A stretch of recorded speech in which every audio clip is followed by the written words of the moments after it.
Spectrovision Radio. Spectrovision Radio.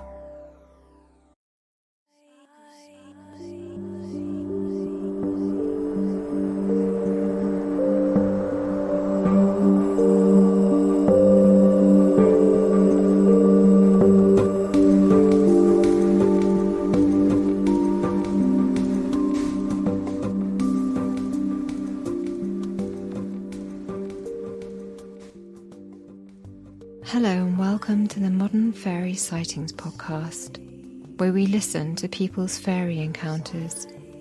But take heed, we're not talking about winged Tinkerbells here. These are real fairies, real encounters that took people like you and I by surprise. Stay a while and hear their stories. My name is Jo Hickey Hall, and I'm a folklore researcher. The truth, which was right there all along, was taken away from Francis and it was made into an untruth. No one comes out of this story very well. Yeah. And I think that is just absolutely perfect. Everybody, and welcome to the Modern Fairy Sightings podcast. I'm Jo Hickey Hall, and today I am joined by my friend and colleague, British historian living in Italy, Dr. Simon Young. Hi there, Jo. Lovely to be with you again. It's really lovely, isn't it? Yeah. And so, you, Simon, are very well known in our, particularly in the fairy community, for all the work you do, not just your amazing podcast, Boggart and Banshee, which I have to say is Peter's favourite, and he kind of wanted me to let you know that because he's a bit of a fan, and of course the fairy census. So not only did you resurrect the Fairy Investigation Society, which everybody should check out if they haven't already, freely available online, all the information to do with the Fairy Investigation Society, but yeah, of course, you picked up where Marjorie T. Johnson left off.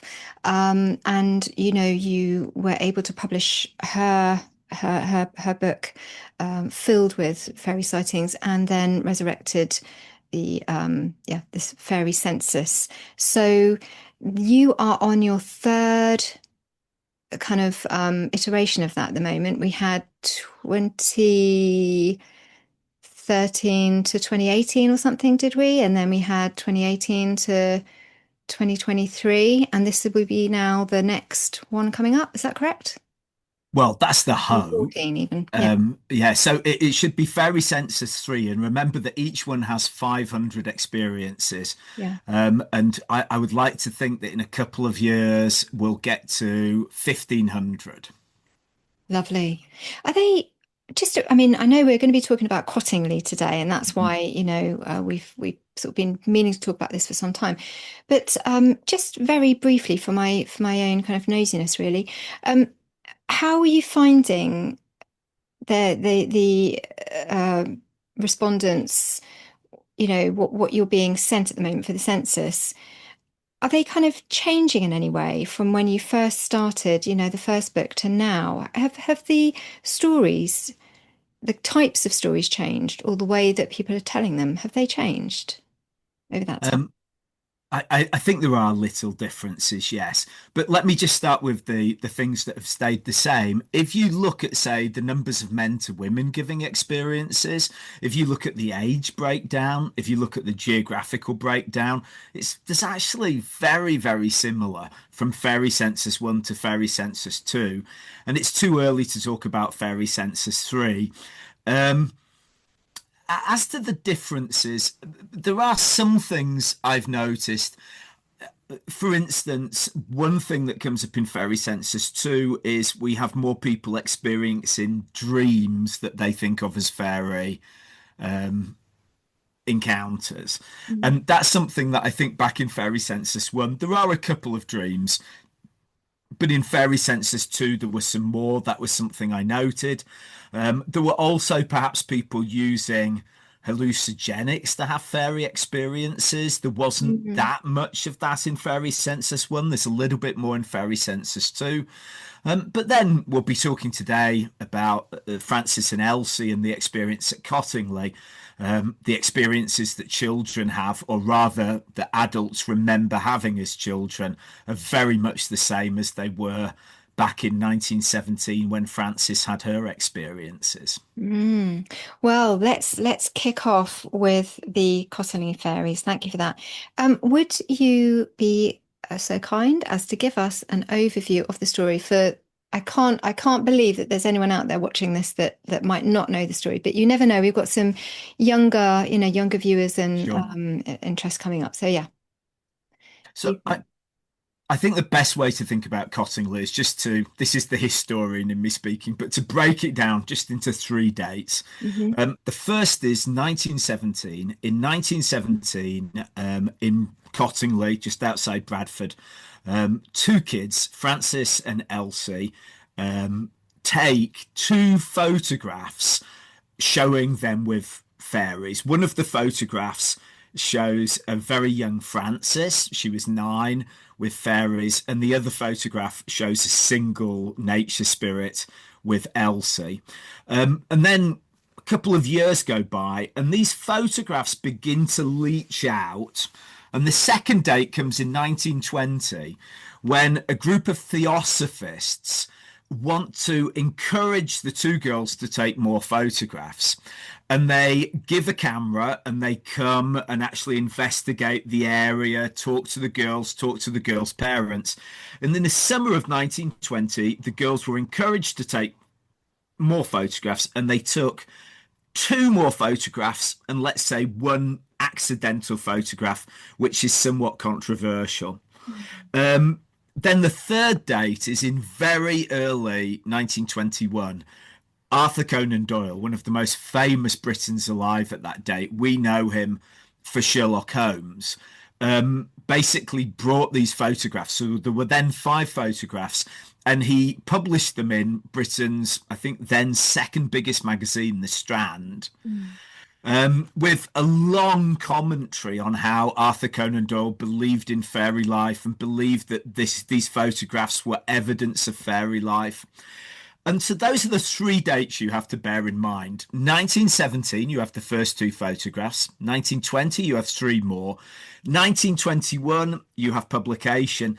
And then, to some extent, the photographs pass out of the hands of the girls and indeed of Conan Doyle. They spread around the world. And it is only much later that finally the two women, obviously now grown through the decades, actually come out and admit that the photographs were a fake. Though here I must put in a minority opinion because Elsie said that all 5 photographs were a fake, but Francis always insisted that the fifth photograph, which is very unusual and probably depends on double exposure, was not a fake, that it was a genuine photograph showing the fairies that she claimed she had seen. It's also interesting how the two women walked away from the confession. Elsie was very much never believed in fairies. This was just all a joke that got out of hand. Francis was, it was a silly joke that got out of hand, but I saw fairies. And this was a really important part of Francis's identity, both as a kid and then in the later parts of her life as well. So I hope this gives you an overview of the Cottingley story. It's sometimes said that the Cottingley photographs are the most famous images of fairies in the world. And I think there's probably something to that. They came into the press at just the right time. They could easily be clipped and copied in other newspapers. They were shown on TV programs through the generations, and now they've spread like pox across the internet. Absolutely so. And there's lots to say about this. There's lots to say about the time in which it happened. And, I think what gets lost in all of this, as suggested there, is that, for Frances, these were real experiences, and her story is completely lost in all of this. And this is what I kind of wanted to talk to you about today. So if we kind of focus in on Frances, she had come over from South Africa, hadn't she? With and her father had gone off to take part in the sort of latter parts of the war, and her mother is with her sister, living in this little cottage with the Wrights, Elsie's parents. So you've got Frances and her cousin, and you know, Elsie's going off working in a photographer's lab, which is interesting. Can you talk a little bit about what she was doing in that photographer's lab? She's age 16 at the time. Yes. So Elsie, the first thing to say, obviously had an artistic temperament. She was a good artist for her age. And when she left school, after going to art college as well, on and off for a little bit, she got recruited into a local photographer's studio.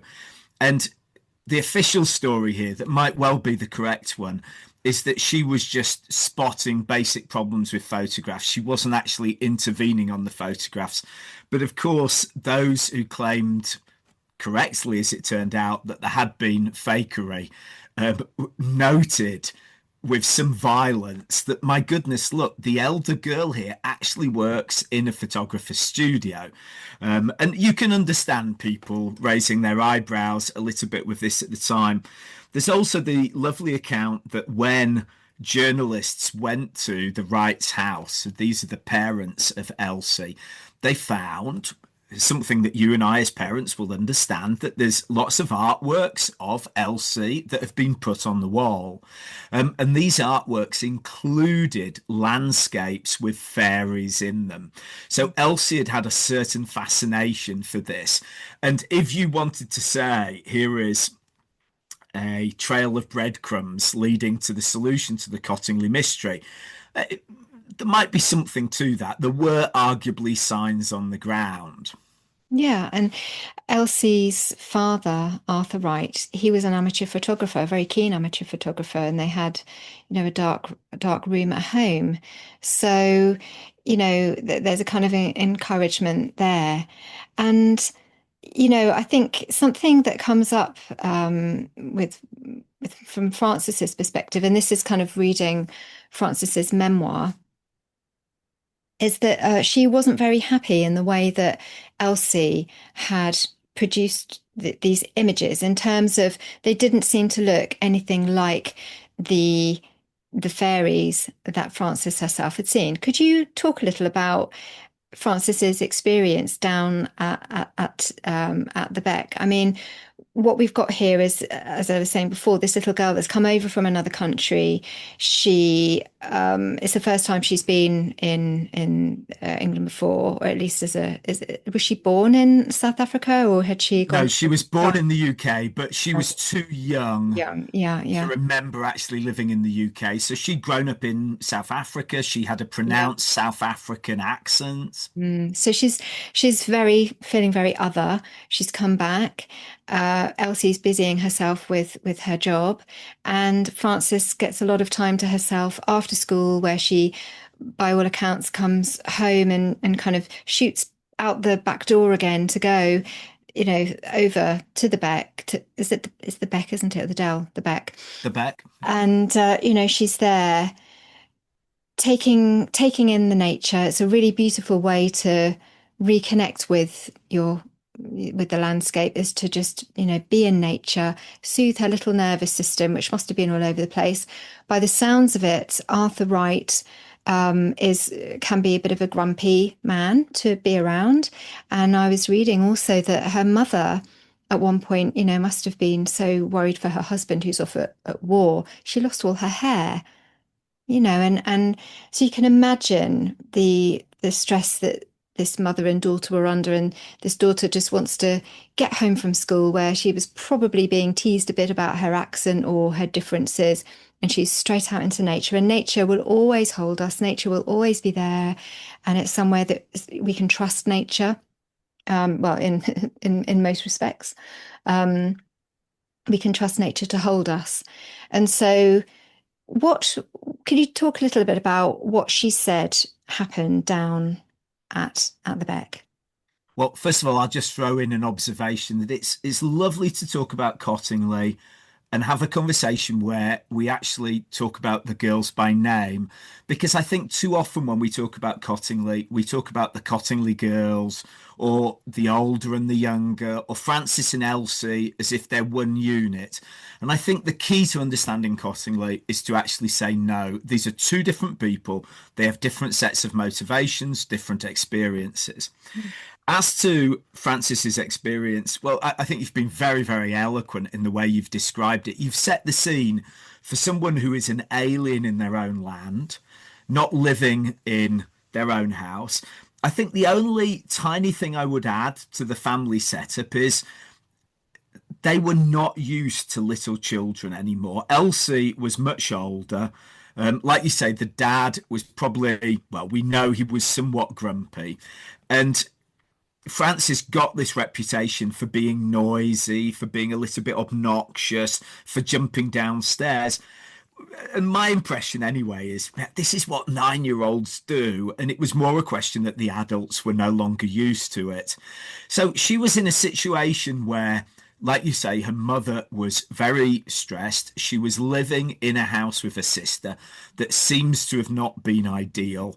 And Francis found just behind the house where they were living this beautiful idyllic Yorkshire beck. And so there was a meadow. It was actually at the bottom of the garden. So she would walk down the garden and then you would step into the area where the beck is. And she could walk up and down this beck. And I think the most beautiful words you used when you were describing it, Joe, is that nature soothes. And when you read the descriptions that Francis wrote at an advanced age, you just have this sense that this beck was a magical and special place. It was a balm for her. Now, that leads us to the experiences. As you say, she was down there on her own.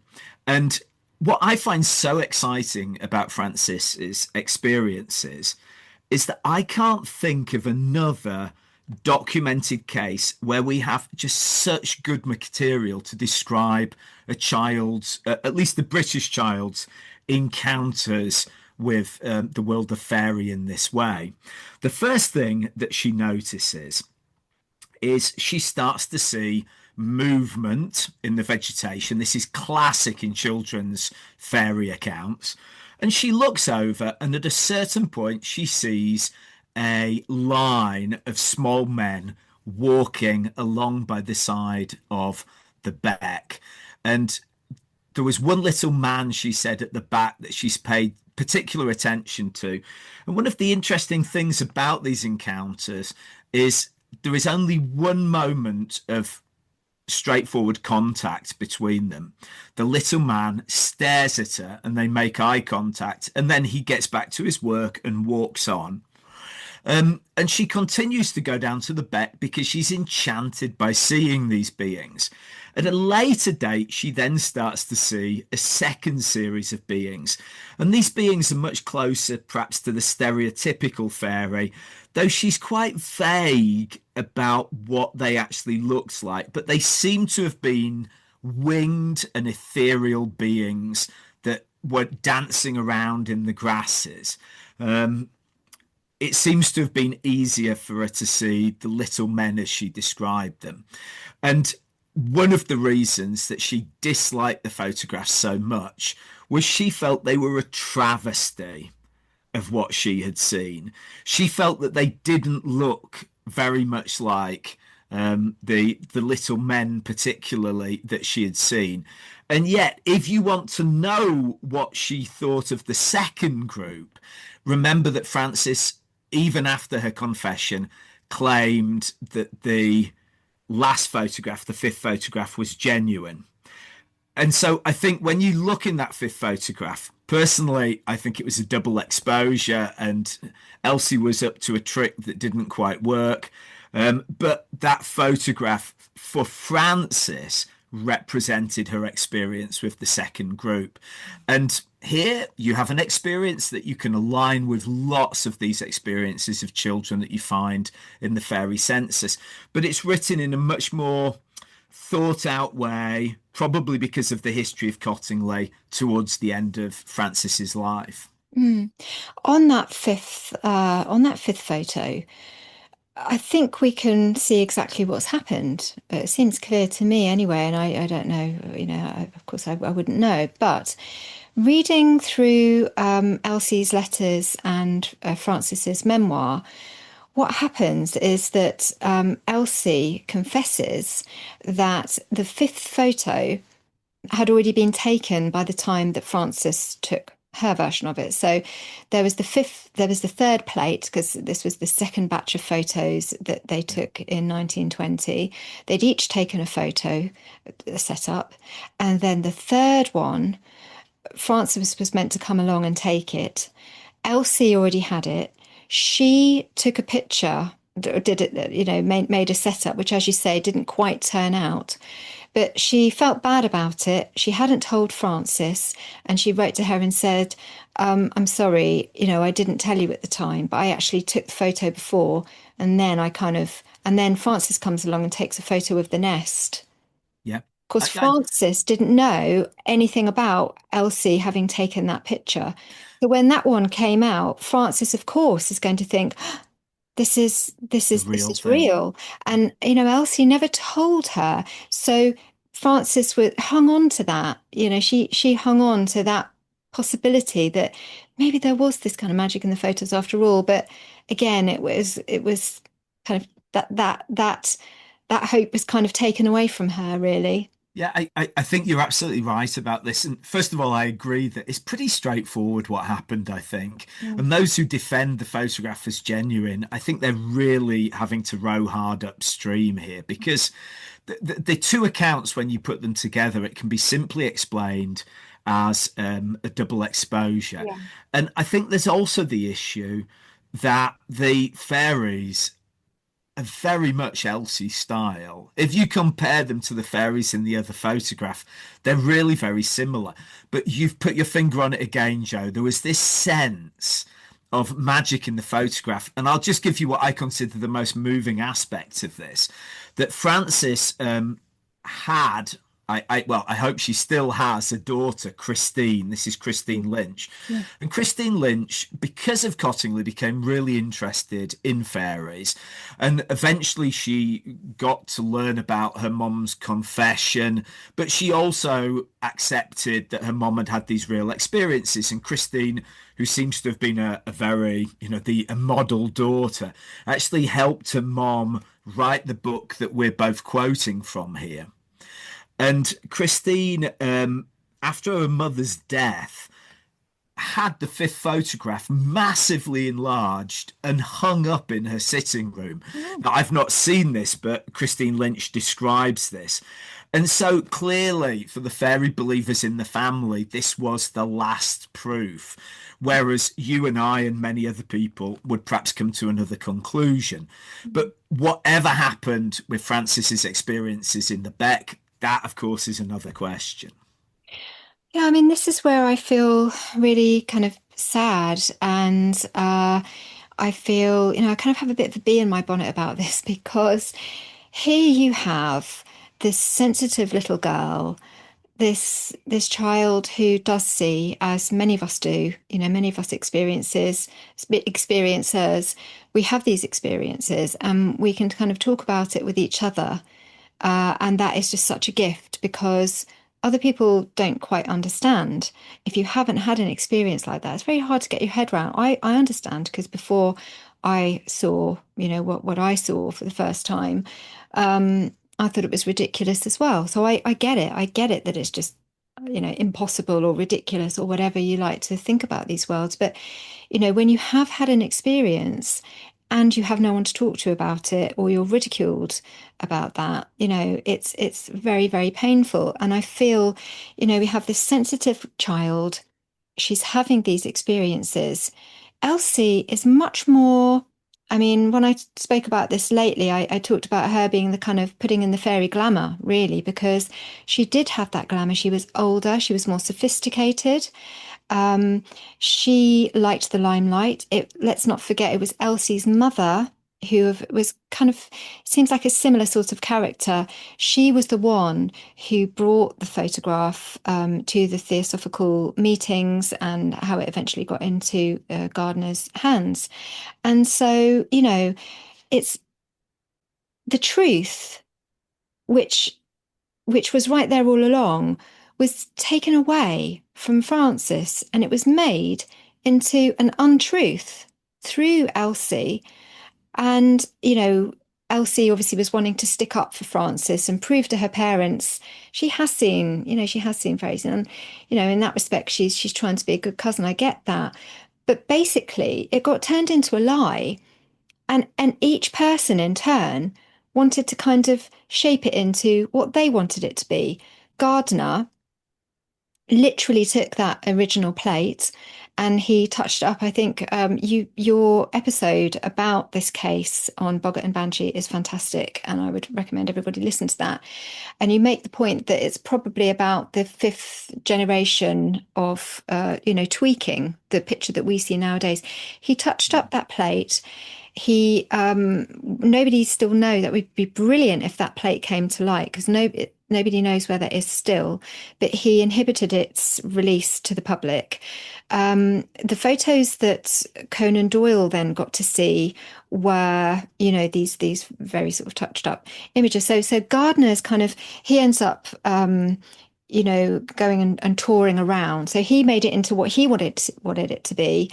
Conan Doyle had obviously lost his son Kingsley after the Somme, and he'd caught pneumonia, hadn't he? And very sadly, this young man had died. And for Conan Doyle, he wanted to believe, like many people did back then, many people who'd lost loved ones in the Great War. And so each person in turn has taken this beautiful experience that Francis has had, and they have kind of, ripped it apart from what was really true. And what was really true was this beautiful experience between a little girl and nature. And I think Frances, it seems she always really regretted, didn't she, having kind of got embroiled in this almost. Yes, I mean, Cottingley in many ways is quite a sad story. And if Yeah. I can just share with you a quotation from John Clark. John Clark is a medievalist. You know him, Joe, because of course he's written on the Green Children. And when I was sharing the evidence around Cottingley with John, John wrote to me in an email and said, no one comes out of this story very well. Yeah. And I think that is just absolutely perfect. We see, even with Francis, occasionally less attractive sides. It seems to have brought the worst out of everyone involved, all the way from Gardner, all the way down to Francis and the various people who covered it. So yeah, it is very sad like this. I would agree that Frances had this great bitterness that when she was a kid, she had had these experiences, and these experiences had been, sorry to use an unpleasant word, but they'd been pimped out essentially. And I don't think that was necessarily the intention of anyone in the chain, but it was the end result. Yeah. And I can imagine her being very bitter about this. I mean, I suppose one provocation I would push in your direction, Joe, is that it's true that she felt very bitter about it, but if we imagine an alternative view of the world where she had gone down the Beck and seen the fairies, and the family had made fun of her as they did, and Elsie had stuck up for her sister but had never done the fakes. There is an alternative version of the world where history grinds on, but there are no Cottingley photographs. And I think that in that alternative history of the world, very possibly Francis would just have let these memories go. In other words, that one of the reasons we have such systematized memories is because Francis had to deal with them right the way through her life. Because remember, it wasn't just in 1920, it was in 1930. Then after the Second World War, interviews, documentaries began. So she was never allowed to forget. And one thing that strikes me about people who have unusual supernatural experiences when they're kids is very often they just puberty hits, they change their nature a little bit and they push these to one side. Maybe they're forgotten or partially forgotten and they moved on. And so, in a sense, Francis is too an outcome of this process of the Cottingley photographs. And when I read those remarkable, remarkable words of hers that she wrote as an old woman, I do remember that every couple of years through her life, she had to go through the memories, re-articulate them. Most people who have these experiences don't have that issue. Right.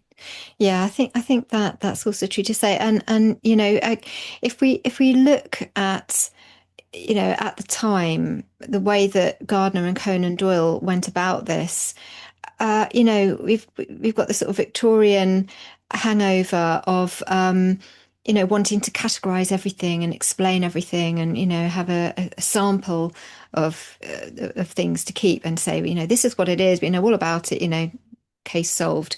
And it was very much an approach like that. It was that her experiences, I guess, wouldn't have been enough. They had the gold right there. The gold was they could have asked this little girl, well, what happened when you saw, these beings, and how did it, like the kinds of questions that I might ask somebody on my show now.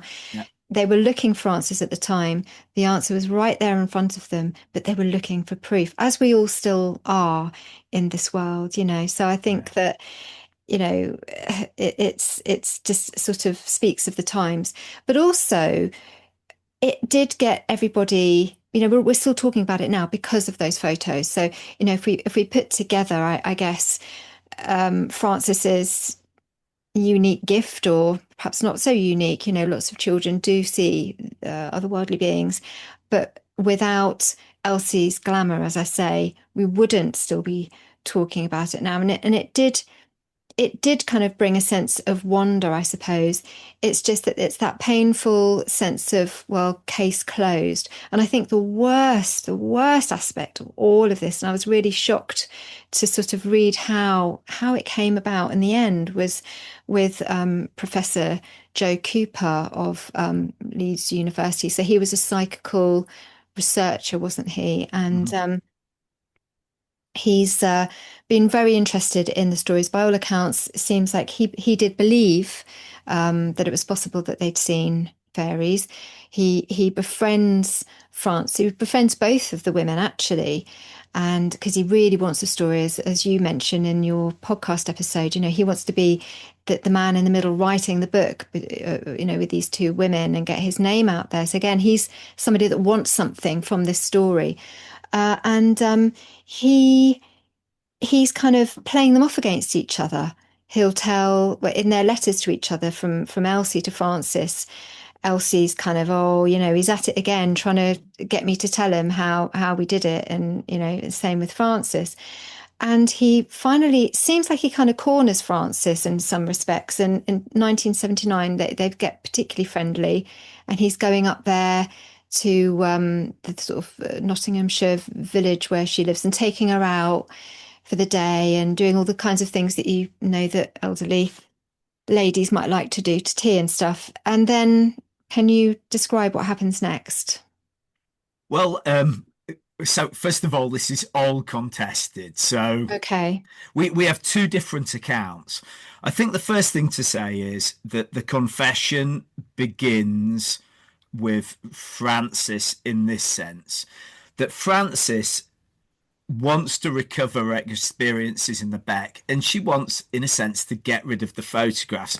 So she wants to tell the world that the fairies really exist, but the photographs are not the fairies. Yeah. And she hoped that this would be possibly a bestseller. Maybe she could earn money with it, etc. There was also an element of getting what she considered were her deserts from the story. She had begun to write about this. Now, here I'm going to give you the two separate accounts, and you'll just have to decide which is the right one. According to Francis, Joe Cooper stayed at her house, and when she was sleeping, he went into her study and read what she had been writing, which amounted in part to a confession.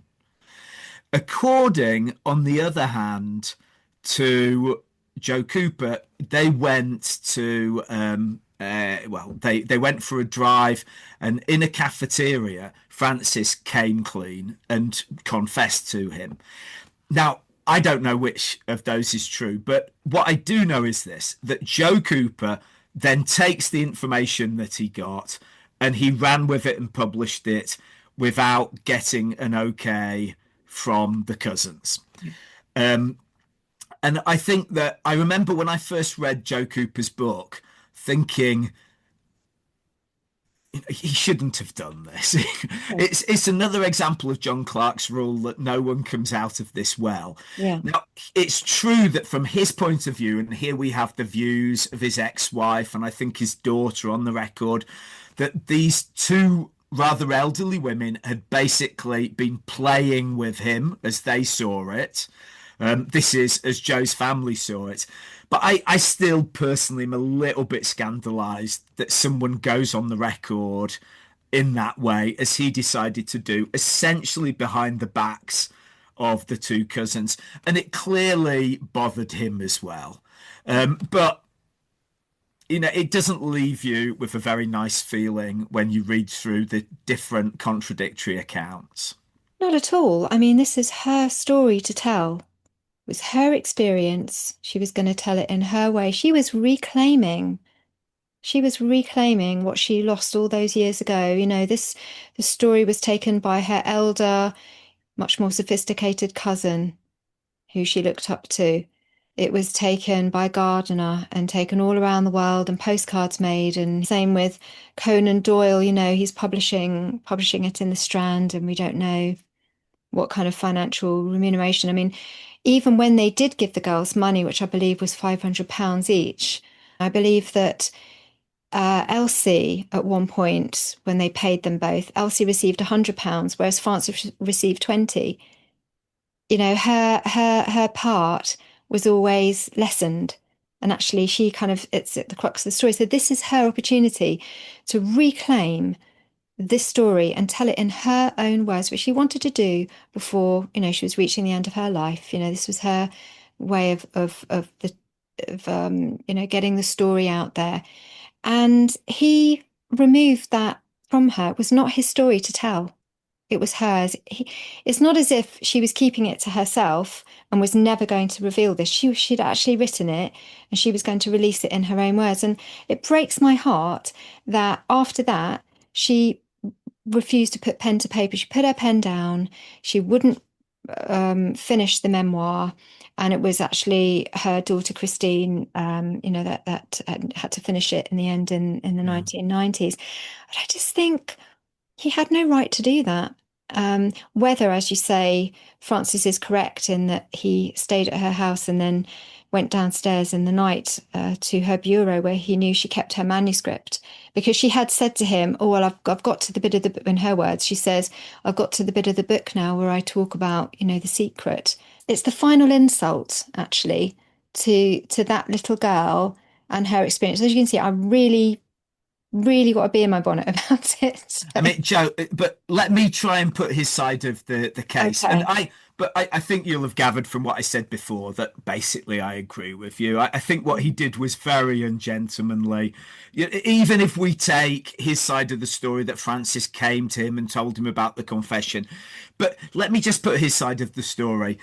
And again, you know, don't shout at me, okay? I'm just trying to give a sense of the way he saw it. I think he dedicated several years of his life to this story. He passionately believed in fairies. He believed that these photographs were true.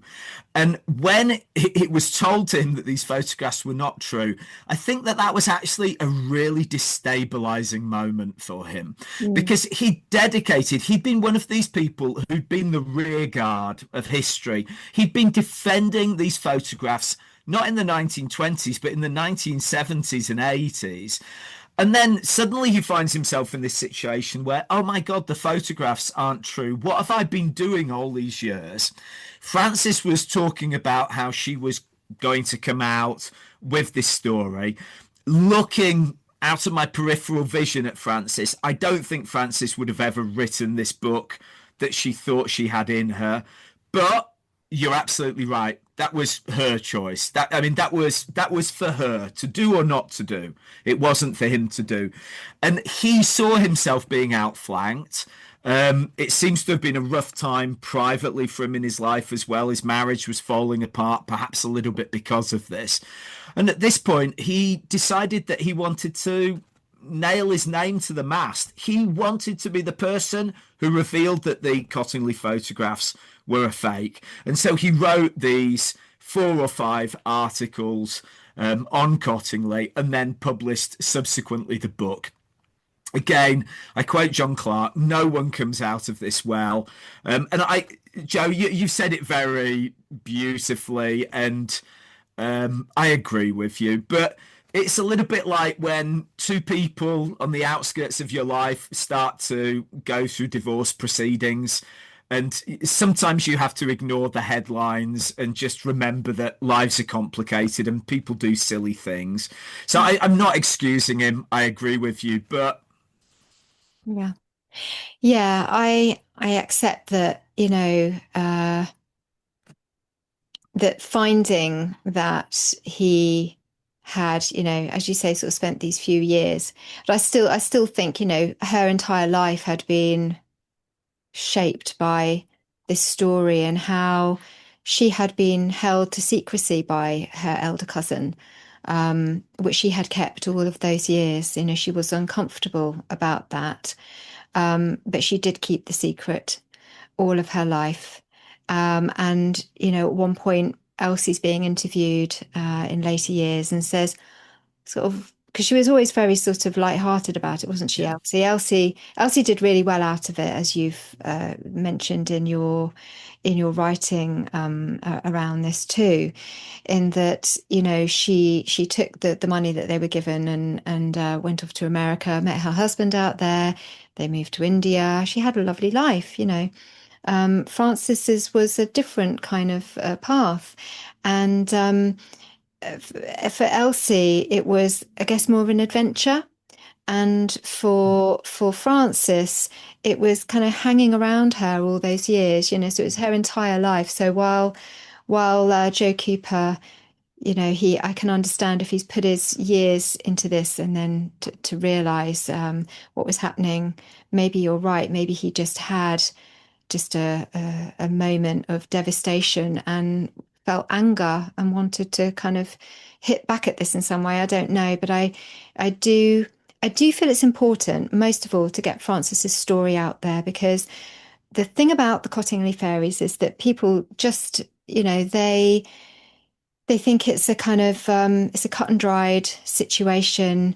These two little girls fooled their parents, fooled the world, admitted it later, case closed. And it's so much more than that. So I really appreciate having a chat with you today, Simon, and being able to, to talk about some of these details in this way, because it's a side of the case that people just don't know.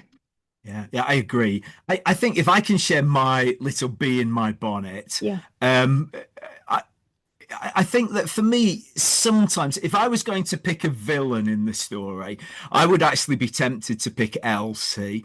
And I should just start by saying here that Frances and Elsie were clearly, wonderful people. They lived successful lives. They made the world a better place. You can see this in terms of their children.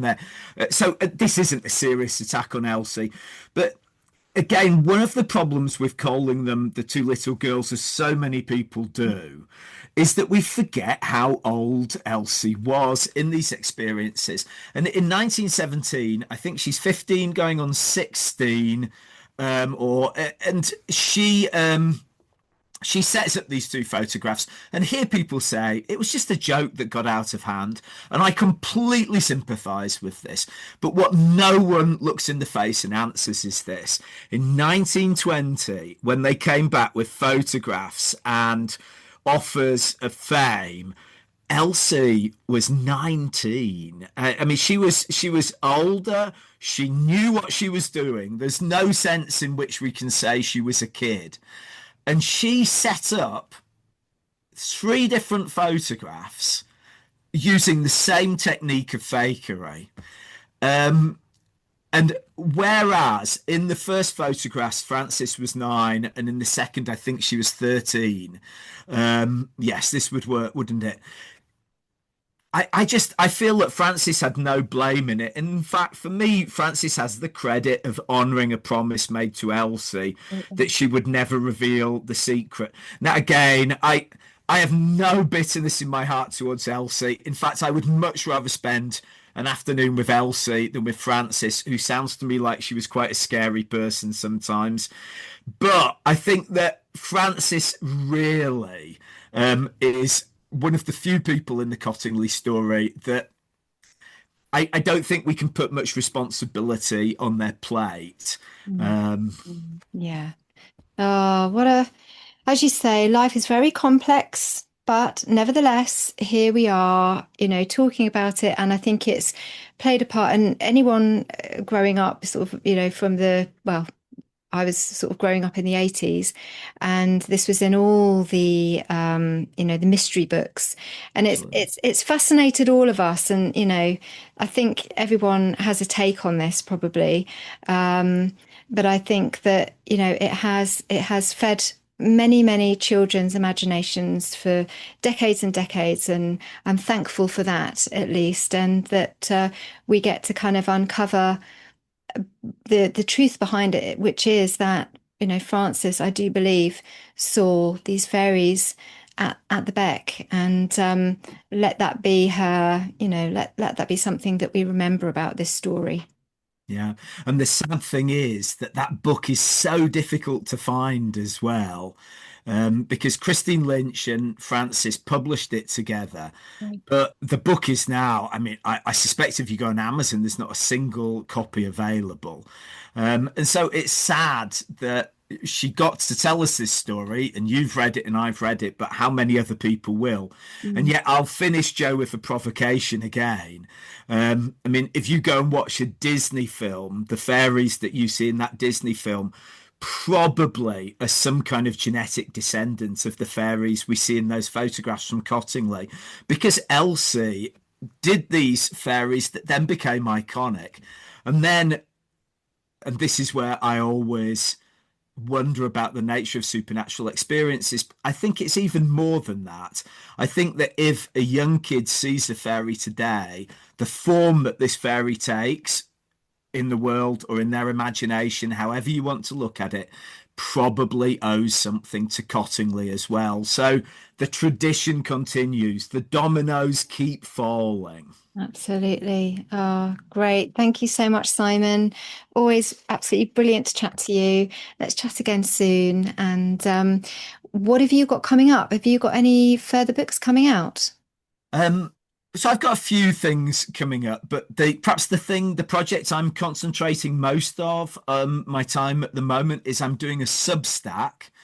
And that Substack is called Simon's British Mythology. And so Great. if any of your listeners are curious, I try and publish something once a week. And for instance, this week, just a couple of hours ago, in fact, I published something on fairies. So Nice. I'm kind of a bit out of a bit off the radar of things at the moment because I'm finishing my book. So I need to get back in the world, find your Substack and enjoy. I love that. I always enjoy what you're writing, and you're always bringing, more and more a sense of these worlds to many of us who are looking at it from an academic point of view, from an experiencer perspective. So yeah, thanks very much for all your work, Simon, and speak to you again soon. Dr. Simon Young will be joining us on Patreon for our monthly Zoom on April the 30th. Come along and join the community. Thanks so much for listening and watching. If you enjoyed the podcast, please consider joining us on Patreon for dozens more episodes of unreleased bonus content, monthly online events, and a private chat. We are a warm, supportive community, and it really helps to support the project. Find us on patreon.com/The Modern Fairy Sightings Podcast.